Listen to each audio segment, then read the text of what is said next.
Welcome to student dictation 5 second बाद शुरू होगा। Ready start. कृषि कानूनों को लेकर सरकार और किसान संगठनों के बीच होने वाली बातचीत पर सभी और खासकर दिल्ली एनसीआर के लोगों की निगाहें होना स्वाभाविक है, क्योंकि वही किसान आंदोलन से सबसे अधिक त्रस्त हैं। लंबे गतिरोध के बाद यह बातचीत किसी नतीजे पर पहुंचनी ही चाहिए, लेकिन यह उम्मीद तब पूरी होगी जब किसान संगठन अपनी यह जिद छोड़ेंगे कि सरकार कृषि कानूनों को वापस ले। किसान संगठनों को इसकी अनदेखी नहीं करनी चाहिए कि कोई भी आंदोलन तभी सफल होता है जब उसे जनता की सहानुभूति हासिल होती है और जिसकी मांगें तार्किक होती हैं। जब सरकार कृषि कानूनों में संशोधन को तैयार है, तब फिर उन्हें वापस लेने की जिद केंद्रीय सत्ता को नीचा दिखाने वाली हरकत ही अधिक जान पड़ती है। इस जिद के आगे झुकने से सरकार के साथ साथ संसद की भी हेठी होगी।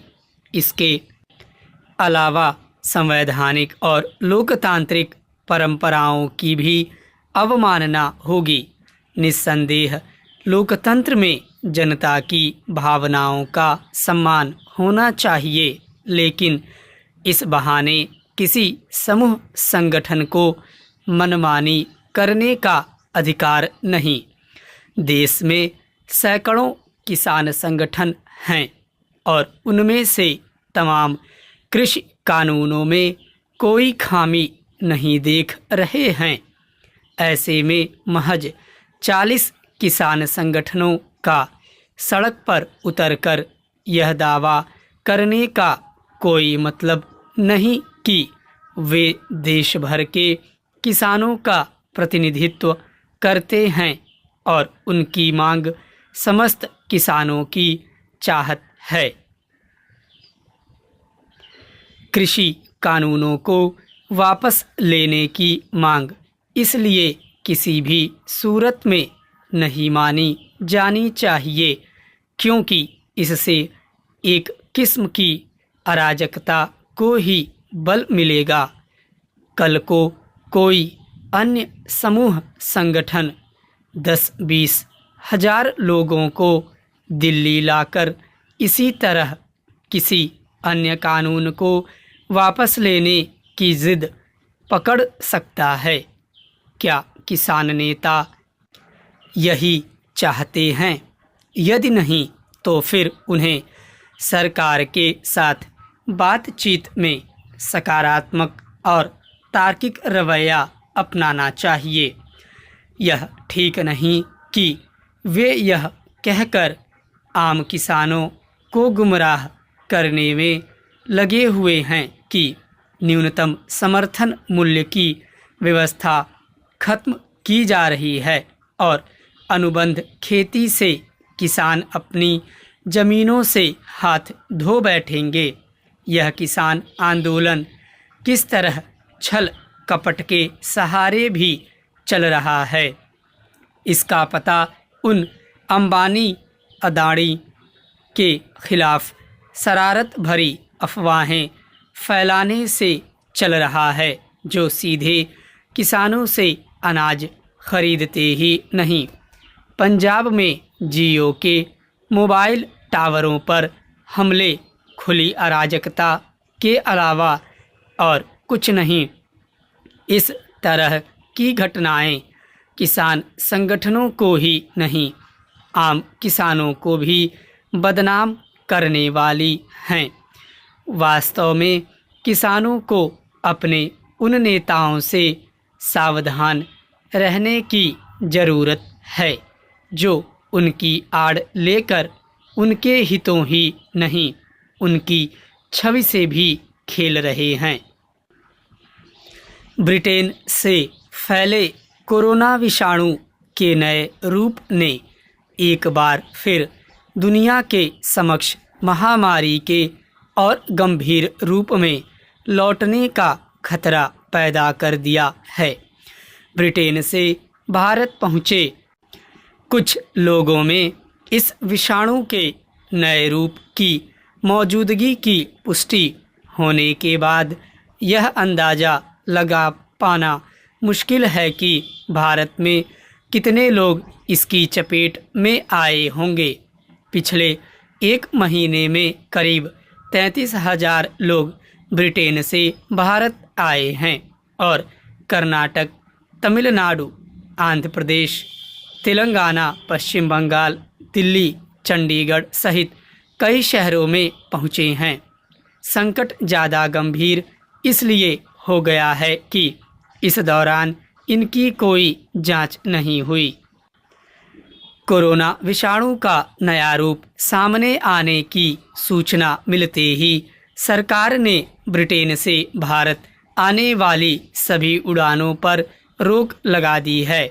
लेकिन समस्या यह खड़ी हो गई है कि जो लोग अब तक आ गए हैं उनका पता कैसे लगाया जाए। हालांकि सरकारें अपने स्तर पर ऐसे लोगों का पता लगाने की कोशिश तो कर रही हैं, पर ज़्यादातर लोग छिप गए हैं। अगर इन लोगों के जरिए विषाणु का नया रूप लोगों को संक्रमित करने लगा तो भारत फिर से गंभीर संकट में पड़ जाएगा। यह स्थिति ठीक वैसी ही है जैसे इस साल जनवरी फरवरी में दूसरे देशों से लोग भारत में प्रवेश करते रहे और ऐसे लोगों की न तो कोई जांच हो पाई, न ही उनके बारे में सरकारें समय रहते पता लगा पाईं और नतीजा यह हुआ कि संक्रमण फैलता गया। पिछले एक साल में कोरोना विषाणु कई रूप बदल चुका है, लेकिन इसका अब जो नया रूप सामने आया है वह कई गुना ज़्यादा घातक है और इसके फैलने की रफ्तार भी काफ़ी ज़्यादा है। ऐसे में यह चिंता बढ़ना स्वाभाविक है कि अब संक्रमण को फैलने से कैसे रोका जाए। हालांकि सरकार ने विषाणु के नए रूप के सामने आने के बाद निगरानी, नियंत्रण और सतर्कता बरतने के लिए विशेष दिशा निर्देश जारी किए हैं, लेकिन संकट की गंभीरता को देखते हुए यह जरूरी हो गया है कि महीने भर के दौरान ब्रिटेन से भारत आए हर व्यक्ति को तलाशा जाए और उसकी जांच करवाई जाए। कर्नाटक में ऐसे लोगों की 300 से ज़्यादा है जो महीने भर के दौरान ब्रिटेन से लौटे हैं और अपनी पहचान उजागर नहीं कर रहे हैं। पंजाब में ऐसे लोगों की तादाद 2,500 है और जगहों पर भी ऐसा ही आलम है।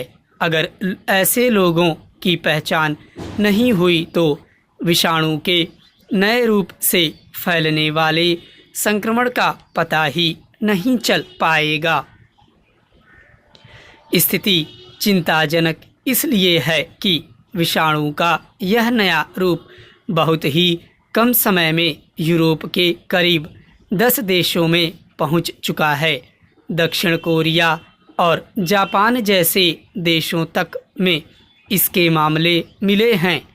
इसके खतरे को देखते हुए ब्रिटेन ने तो सख्ती से पूर्णबंदी कर दी है। कई देशों ने अपने यहाँ सख्त कदम उठाए हैं। अगर जरा सी लापरवाही से भारत में विषाणु के नए रूप से संक्रमण फैलना शुरू हो गया तो हालात बेकाबू होते देर नहीं लगेगी। दुख और चिंता की बात तो यह है कि पिछले 10 महीने के दौरान महामारी का संकट झेलने के बावजूद हम बचाव को उपायों को गंभीरता से नहीं ले रहे। महीने भर के दौरान जो लोग यूरोप के देशों खास तौर से ब्रिटेन से लौटे हैं, एक सजग और जिम्मेदार नागरिक के नाते क्या उनकी यह नैतिक जिम्मेदारी नहीं बनती कि वे सामने आएं और ज़रूरी जांच करवाएं? ऐसी लापरवाही देश को फिर से बड़े संकट में डाल सकती है। स्टॉप।